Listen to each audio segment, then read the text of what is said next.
Being diagnosed with prolapse can be a very scary thing for a lot of women. And when they go see their doctor for the first time, they'll often be told you need to have surgery, that's your only option, that's the only thing that's going to fix it.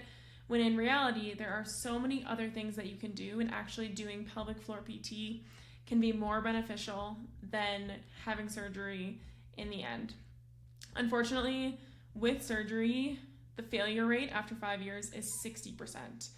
The reason being, when they do surgery, of course, they're putting the organ back in place, and we'll talk more about this, but they're not really getting to the root cause of the dysfunction and giving you support for your pelvic organs, for your pelvic floor from all angles. And so surgery can be a good option for some people, but I want you to know that there's other options out there for you and what healing your prolapse looks like without having surgery. First, let's do a little bit of a review of what the pelvic floor is. So you can see on the model here, you can also look on my screen, but you have your hip bones in the front, pubic bone in the center of the front.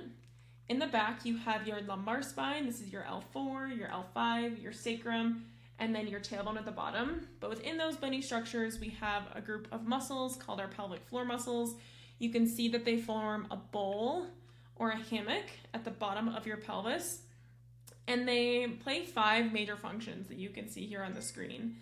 The first major function of these muscles is support. They're the support system along with ligaments for your pelvic floor.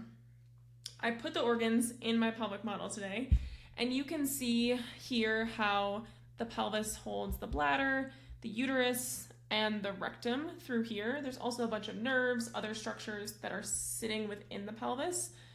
But with prolapse, what happens is the ligaments that hold our organs up become lax, or they become loose. So your pelvic floor muscles have to take up the slack for the ligaments being loose. If the pelvic floor muscles can't sustain that by themselves because other muscles aren't helping around it, if the pelvic floor muscles are too tight, or there's some other type of dysfunction going on, then that can cause the bulging, leaking, heaviness, whatever sensation that you're dealing with, because everyone's symptoms are different. And so the pelvic floor essentially is working harder with prolapse, and that's one of the reasons why Kegels itself isn't going to fix it, because your pelvic floor is already working on overdrive with prolapse. And so we actually need to teach the pelvic floor to let go a little bit more, usually, and then strengthen other muscles around the pelvis so that the pelvic floor doesn't have to work so hard. Again, that was kind of a little sneak peek of some of the things we're going to talk about later, but I just want you guys to understand that concept. Of course, the pelvic floor does all of these other things too, plays a role in our sphincteric responsibility, so helps us maintain continence so we're not peeing ourselves or pooping ourselves. Plays a huge role in stability. It's the bottom of our deep core system, and it acts in our sexual function, so plays a role in intimacy and pleasure. It also helps return fluid back up to the heart because we have a bunch of blood vessels and lymphatic vessels within the pelvis too. So when we're looking at different types of prolapse, I like this visual because it shows normal versus the more common types of prolapse. There's a few more than these, so if you're dealing with any of those other ones, feel free to send me a message, but these are the most common ones that people experience. So normally, right, our organs are sitting nice within the pelvis here. You have your bladder in the front, cervix and uterus through here, and then your rectum here.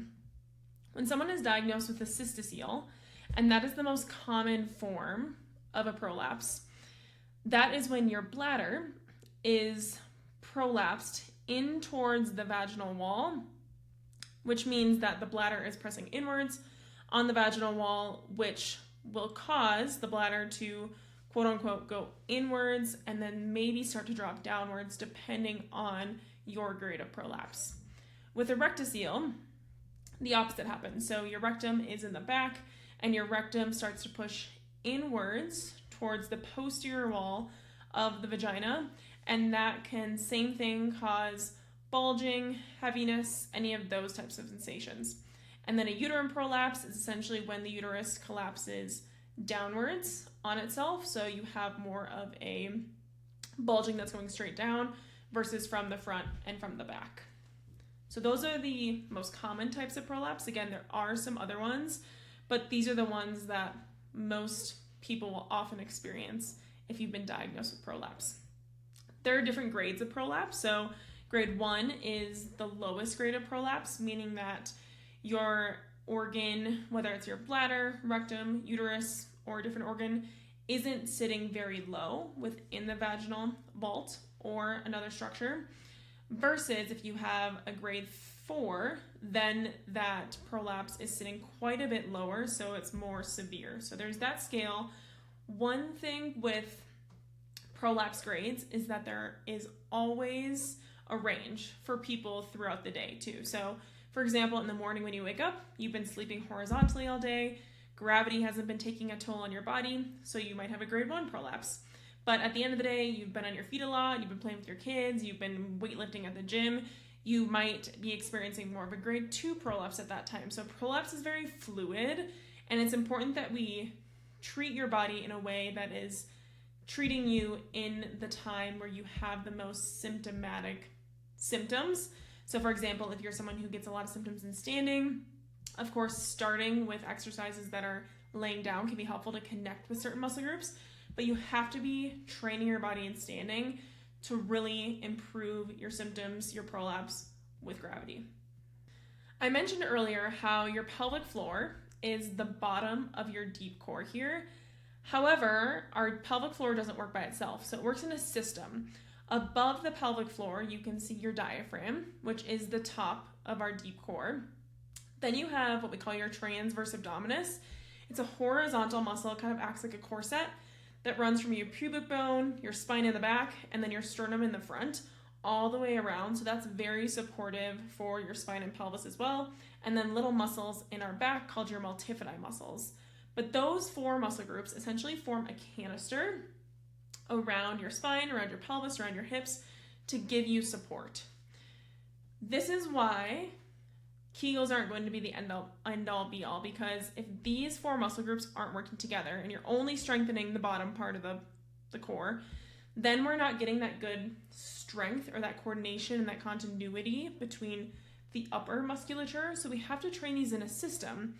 For example, if someone is really strong within their upper abdominal muscles, what that's going to do, if they're really strong there, but they're strong in their pelvic floor too, but they're still experiencing prolapse symptoms, what that's going to do is if we're strong up higher and strong down lower, but the middle is missing that strength, maybe you had a C-section, or again, your lower abs aren't as strong as your upper abs, then you're going to get more activation here, but not enough here. That's going to create cinching and pressure downwards on the pelvic area, which can create a worsening of your symptoms. So we have to look at everything as a system with this. We can't just focus on the pelvic floor alone. As I mentioned earlier with surgery, they put the organ back in place, but if you're someone who has a poor breathing pattern, or if you're someone who grips more through those upper abdominals, or you have weakness or tightness in your pelvic floor, over time, those things are going to likely stay the same if you don't get any rehab after surgery, and then your prolapse could come back over time. So it's really important that you focus on improving this whole system all the way together, coordination, focusing on all of those aspects to truly make a difference in your prolapse. And that's why surgery isn't going to be the end-all be-all for most people, because we're not addressing the root cause of why the prolapse happened in the first place. So let's go through some tips on how you can heal your prolapse without having surgery now that we have a good background. First thing is we have to strengthen and lengthen your pelvic floor. I mentioned this at the beginning. With prolapse, people are experiencing more tension in their pelvic floor because the ligaments are loose, because that organ is descending more downwards, which the pelvic floor reactively tightens up because it's doing more work than it should, because the ligaments aren't doing their work anymore. Ligaments can't gain that contractile ability because they don't have that contract-relax pattern. So ligaments can't go back to the way they were before. They can improve a little bit, but your muscles is really what's going to make a huge difference in improving your prolapse. But because the pelvic floor is working overtime, we also have to teach the pelvic floor to lengthen, let go, and relax. Because if muscles can relax, they're going to be able to contract better because they can move through a full range of motion. So obviously you have to strengthen your pelvic floor to some extent, But again, strengthening it within that whole deep core system is going to be more beneficial. And Kegels can potentially worsen symptoms if you're someone who holds more tension in your pelvic floor, which I would say is very, very common with people who are experiencing prolapse. Because a lot of women experience tension in their pelvic floor, whether it be due to stress and anxiety surrounding prolapse or life, whether it be just weakness in those muscles can cause tightness. There's a number of reasons as to why your pelvic floor can be tight, but that's the reason that you work with a pelvic floor PT, because again, we're understanding what the underlying cause and dysfunction of that issue, that tightness is. As for exercise routine, you want to be able to focus on incorporating a few things. Obviously, this is different for everyone, and that's why having an individualized program can be really helpful, but incorporating diaphragmatic breathing, pelvic floor lengthening into your weekly routine can be really beneficial, not only for your prolapse, but also for your nervous system. Get a little 2-for-1 there. Early on, I don't necessarily recommend exercises like sit-up crunches, lifting very heavy if you're symptomatic. You can 100% get back to those things with the right training, but in the beginning when you're more symptomatic or on a day where you're feeling more heaviness, probably not the best option for you. So focusing on those more deep core activation exercises and more pelvic floor lengthening can be helpful. And then avoid doing a lot of Kegels.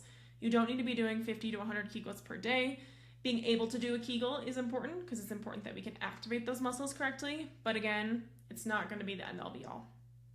Everyday habits, relaxing your jaw is a huge thing. So our jaw muscles and the fascia, or the connective tissue that sits up higher in our jaw, our neck, shoulders, plays into the fascia and the musculature that's in your pelvic floor. So tension here causes tension down there. So making sure you're relaxing your jaw, relaxing your abdomen throughout the day.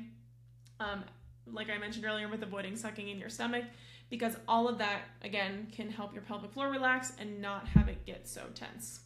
And then also just be mindful of holding your breath, picking up your kids, lifting heavy weights when you're really stressed. Make sure you're breathing. A lot of people hold their breath when things are harder. So lifting up a heavier kiddo, lifting weight, we tend to hold our breath. Holding our breath, for most people, if you're not doing it the correct way, which usually if you're symptomatic, you're not, you're having extra pressure down on the pelvic area. So you need to exhale on that exertion. That can be really helpful. Secondly, you should include resistance training into your routine. Of course, this has to be done correctly, because if you're lifting weights incorrectly, that could worsen things rather than help things. But if you want true full symptom resolution, you want to improve your prolapse all the way, you need to include resistance training in your routine, and here's why.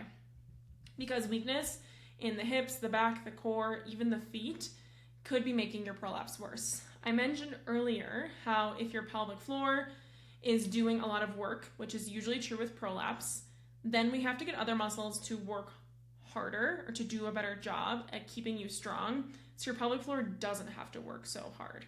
So strengthening around the pelvic floor is going to not only offload the pelvic floor, but it's going to make you stronger and support your prolapse overall. Also, the research shows that women who lift heavy weights correctly tend to have fewer prolapse symptoms, and strength training can be a really good way to improve those symptoms and just be able to feel stronger, more confident in your body too. There are a few habits I want you to be super mindful of when you're lifting. So if you notice an increase in that heaviness, pain, falling out sensation, pressure, adjust the exercise in what you're doing depending on where you feel in the exercise.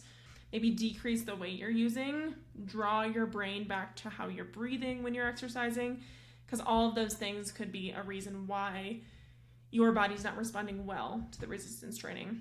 Also, it could just be too much too fast for your body, so that's why it's important again to have that progressive programming that's best for your body to make sure that you are progressing in the right way for you. Making sure your rib cage is stacked over your pelvis. We talked about the diaphragm sitting over the pelvic floor, because again, those two are both a part of the deep core system.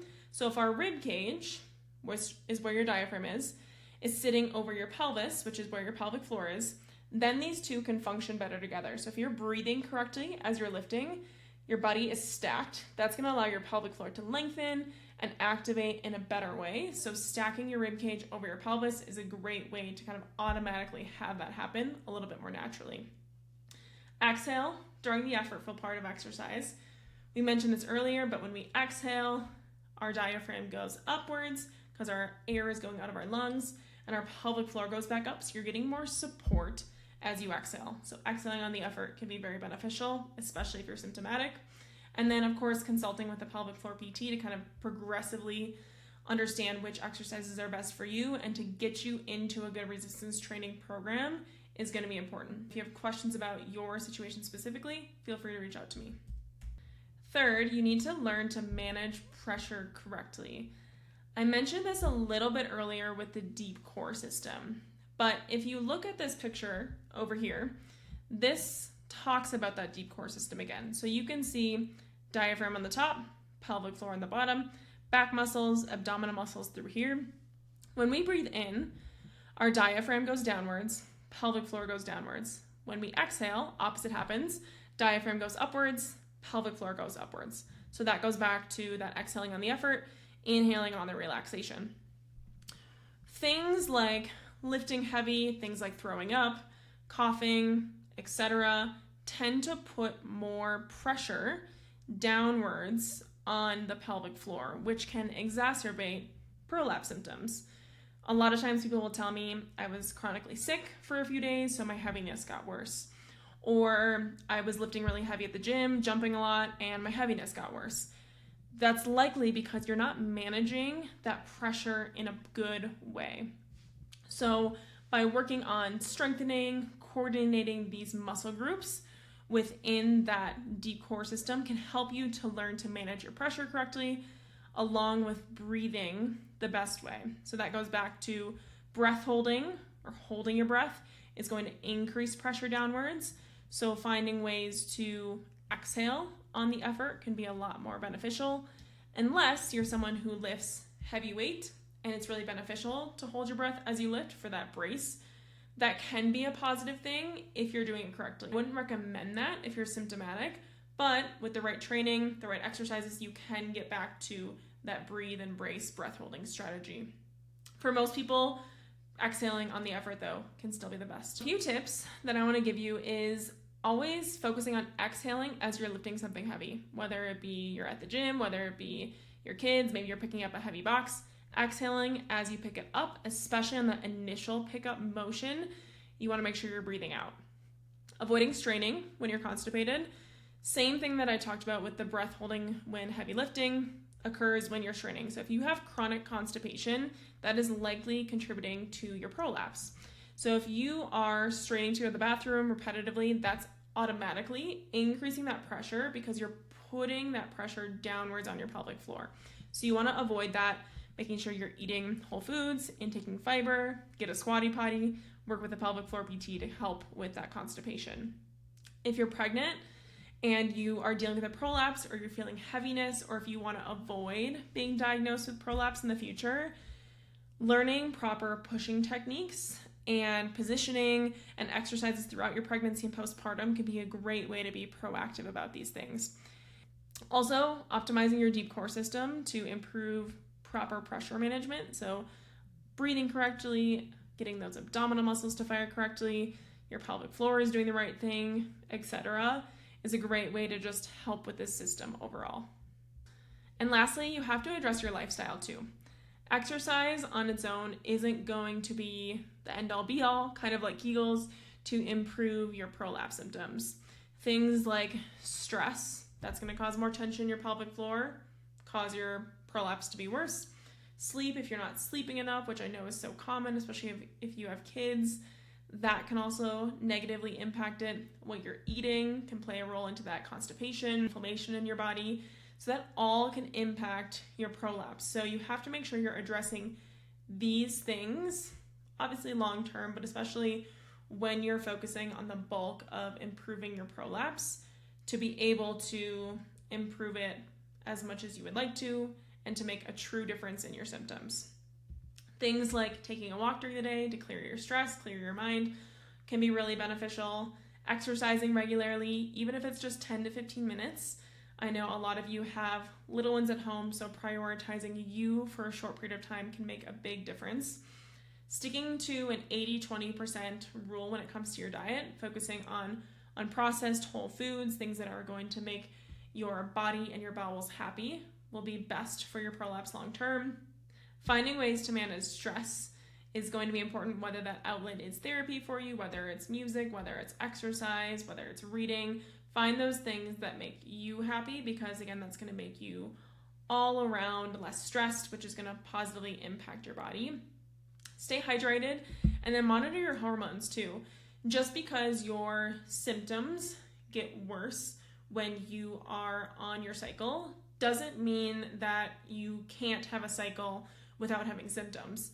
So it can take a little bit longer for your symptoms to get better around your cycle, but they can get better around your cycle. Because of the changes in estrogen, progesterone, that can cause more heaviness and symptoms around your cycle. So just be on top of that, ask your doctor, and have them test those hormones to see if anything's off.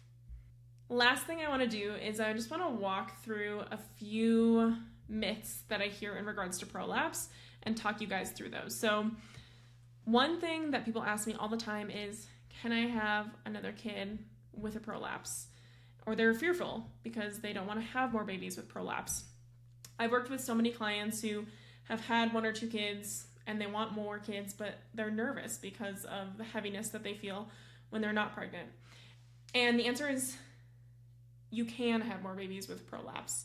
Like I mentioned earlier, it's really important that you focus on healing your prolapse, managing that pressure, changing some of those lifestyle things long term, not only when you get pregnant again, but also make sure you're preparing your body for labor and delivery in the best way so you don't exacerbate your prolapse. So as long as you're on top of it, working with someone who is giving you good progressive program, those symptoms aren't coming back over and over again, that can make a huge difference in your symptoms, and you can 100% have more kids.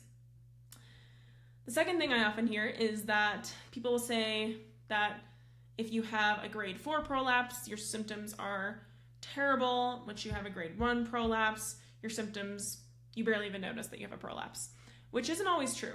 I have worked with people that have a grade 1, grade 2 prolapse, and they have way more significant symptoms than someone with a grade 3 prolapse.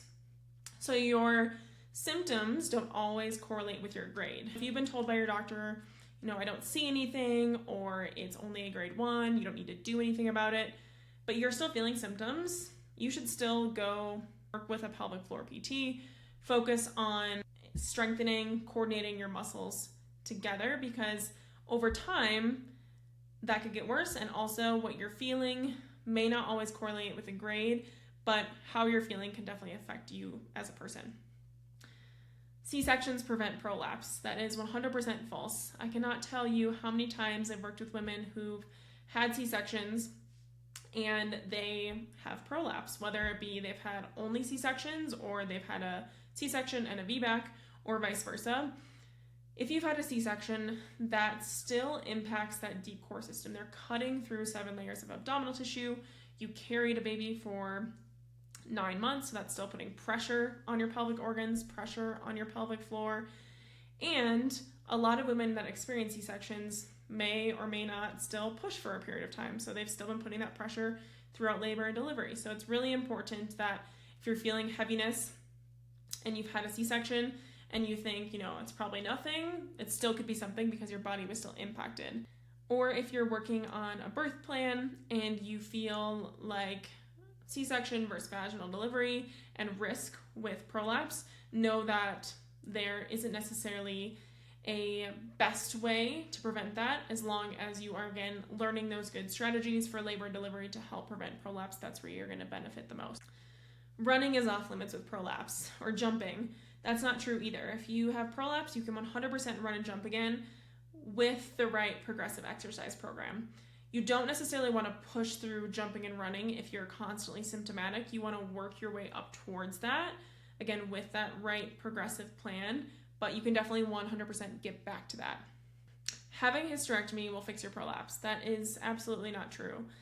Depending on what type of hysterectomy you're having or you've had, that is not going to fix the problem. The reason being, if they are removing, let's say you have a bladder prolapse and they're removing your uterus and your ovaries, what that's going to do is it's going to create more space within the pelvic cavity for your bladder to continue prolapsing or other organs to prolapse.